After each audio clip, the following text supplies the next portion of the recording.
Hey, it's Alex from Android Central, and this is the LG G3. It's LG's new flagship smartphone for 2014, building on the design and features of last year's G2. On the outside, the profile is very similar. You've got a large screen on the front, a curved plastic back panel with power buttons and volume keys on the back. The back of the G3 may be plastic, but the texture is substantially different.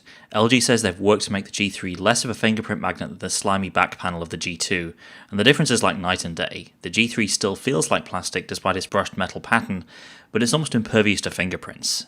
That said, it doesn't quite beat the more premium feel of devices like the HTC One M8 or the Sony Xperia Z2.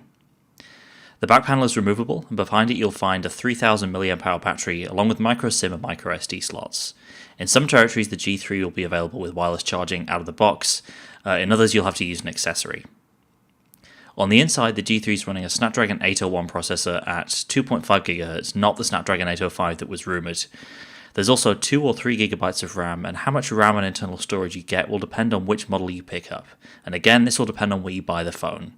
There's one version with 2 GB of RAM and 16 GB of internal storage, and another with 3 GB of RAM and 32 GB of storage. A little confusing, but LG tells us the phone's software is optimized for the 2 GB version.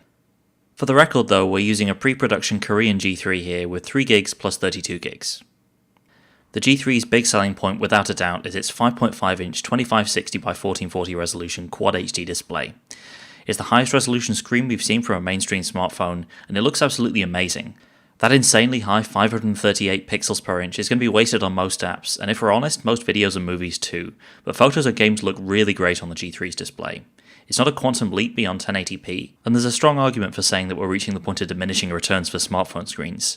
Nevertheless, LG insists the difference is noticeable, and in some but not all cases, we'd agree. It's also worth saying just how small this phone feels for a 5.5-inch device. It's basically a 5.5-inch phone that feels like a 5-inch phone. You get more screen without having to strain your hand too much to reach the display. The bezels, as you can see, are very slim, making the G3 the smallest big phone we've used. It really isn't that much more difficult to handle than the Samsung Galaxy S5. LG's software has been completely overhauled on the G3 as well, abandoning the kitchen sink approach to UI design seen on the G2 and earlier phones. This year it's all about muted tones, lighter fonts and more geometric UI elements, which LG attributes to part of its own logo, but obviously we're seeing some similarity to what Samsung's doing on the Galaxy S5 as well. On the whole though, everything looks a lot less busy and just generally more mature than the old LG UI. Certain apps have their own accent colour like in HTC Sense, and visual clutter like drop shadows and beveled edges have been eliminated. A couple of other software features worth talking about are found in LG's stock launcher. Smart Notice is a widget that incorporates reminders and helpful hints about how you might be using your phone. For example, based on the weather it might remind you to take an umbrella, or if you've missed a call but not called the other person back, you'll get a notification and a reminder. Smart Bulletin is another home screen addition which takes the place of HTC Blink Feed or Google Now in the leftmost home screen panel, showing you exercise tracking details through the LG Health app, as well as Smart Tips, which is designed to better acquaint you with the features of the G3 that you might not be using yet. LG says Smart Tips won't fully kick into action until you've been using your phone for a while, but the LG Health panel is fully functional and offers basically the same feature set as Fitbit, S Health, or any other current health tracking app, using the G3's built-in sensors.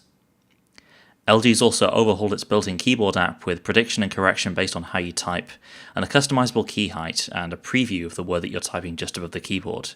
The company says this reduces eye movement while you're typing and lets you write faster, and while the keyboard is improved, it'll take a lot to tear us away from the many great third-party keyboards like SwiftKey.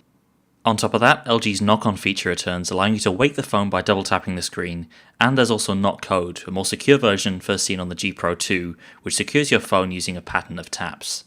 An LG split screen mode called Dual View is also worth a mention. Like Samsung's multi-window, it lets you split the display between two apps, and there's also an option for automatically opening a split screen view when jumping from one app to the other, for example when loading a web link within an email. Now onto the camera. The LG G3 packs a 13 megapixel rear camera with an enhanced optical image stabilization tech called OIS+, as well as laser-based autofocus that LG says is faster than traditional contrast detection used by most phones. And on the whole, the G3 lives up to the hype. It's not a huge leap beyond the G2 in all areas, though LG tells us the G3 is using an updated sensor compared to that phone.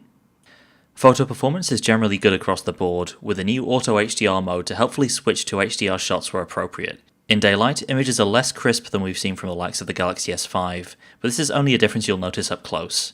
And while the G3's noise-cancelling software tends towards reducing fine detail in darker scenes, its OIS capabilities mean it's a strong performer in low light, compared to its major Android competitors. And for selfies, LG has a front-facing camera with larger pixels than before for better low-light captures, and a new gesture-based method for taking photos without reaching for the shutter button. Video is another area of strength, with hardware stabilization helping to reduce hand motion, and 4K video recording capturing an immense amount of detail. Things get a bit grainier in low-light conditions, but footage remains consistently bright and sharp throughout.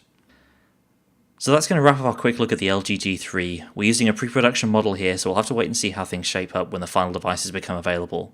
But it's a promising start for LG's 2014 flagship, and we'll have more to say in our full review, so stay tuned.